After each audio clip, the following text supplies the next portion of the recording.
Yes, thank you, Andrew, first for the book, and I express also it's a shame to see Rashid Ghannouchi, 81 years intellectuals, as a singer behind the bar. It's our responsibility, and I think to get out for him to get released as soon as possible for not only the Arabs and the Muslims, but for the world to benefit from his ideas and from his theories. I have three points. First, actually, we need to go back to the origin of his landmark book, الحريات العامة في الدولة الإسلامية, the public freedoms on an Islamic state. Because the importance of the book, actually, that's what makes the name of Rashid al-Ghannouchi, not on Tunisia, but also in the Arabic and Islamic world. We know that this book did not came the debate within the Arab world at that time and the Islamic world was tense, especially after 1924 when Ataturk declared the end of Islamic Khilafah. All the Islamic scholars struggle with the concept, oh, we don't have Khalifa anymore. We don't have a Sultan. And then how the Muslim societies can govern themselves. Then Ali Abdul Razik came with a very critical book called Al-Islam wa Usul al-Hukm, Islam and the governance issues. And that's received very, very harsh by most of the Muslim scholars, who they come with the term, no, it should be a political theory within Islam. It should be a governance system within Islam. And the debate continue later on. But the main line of especially the Muslim Brotherhood Egypt, which is the main political Islamist movement in the Arab world, they still adopt the notion that Islam is a deen wa dawla, that Islam is not only religion but also a state. And this slogan always been used in all the election in Egypt since 1950 till today, that Islam is a deen wa dawla, without having actually definition exactly what that's mean.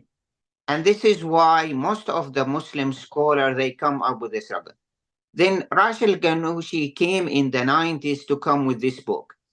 I can say he came like a compromise. In one regard, he did not focus on what the Islamic State means, which mean of the Sharia or al-Hudud or apply al-Hudud, or what the concept of the Shura within the Islam is. The Shura mulzima or muallima, that mean the ruler at that time has to obey the consultant council, or just this decision is not obligatory to him. And this is why the Rashid Ghannouchi in his book did not come also with the critical into some of the issues like Hukm al-Ridda.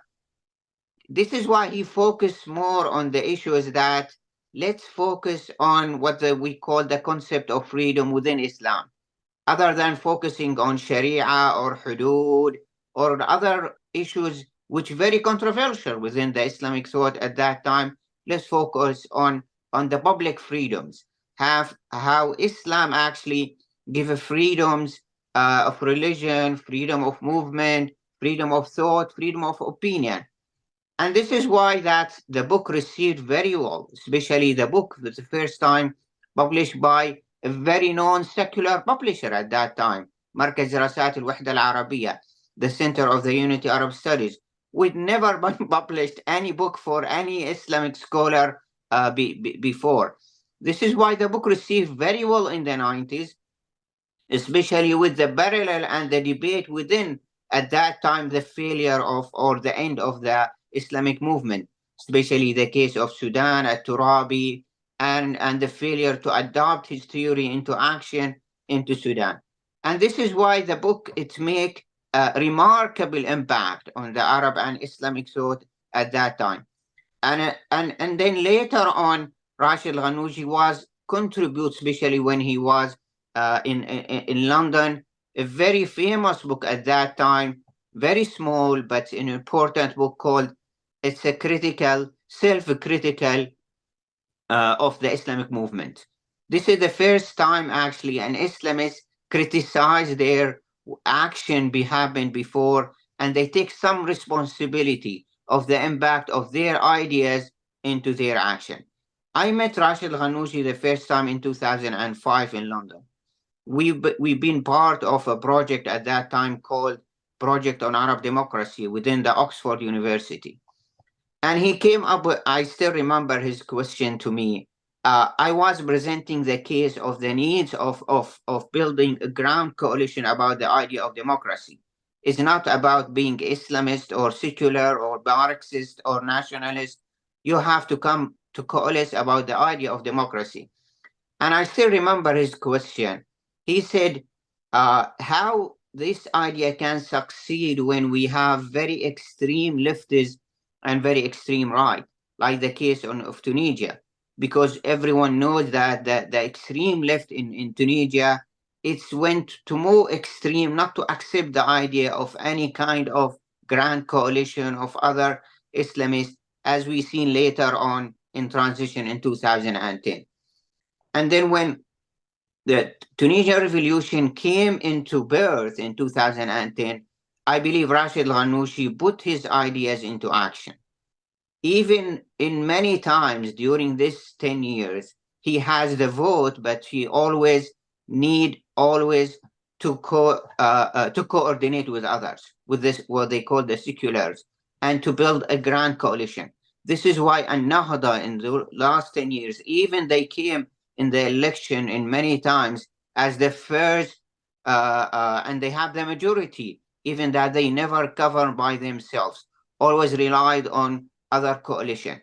I think this is exactly the impactful of his ideas into action during the transition.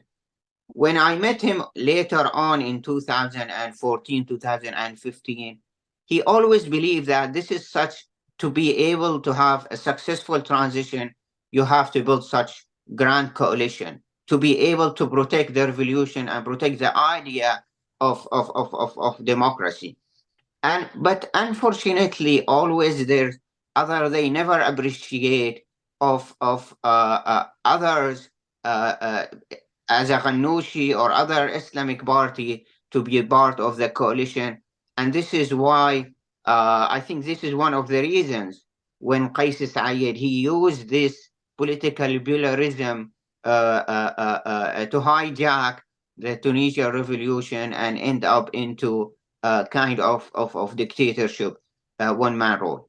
But I will end here by saying that it's important to emphasize that Ghanouchi lived his ideas.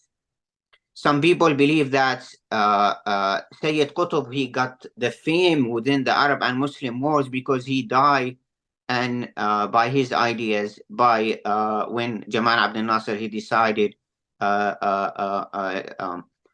kill him. And then I believe Rashid Ghanouchi, he lived his ideas.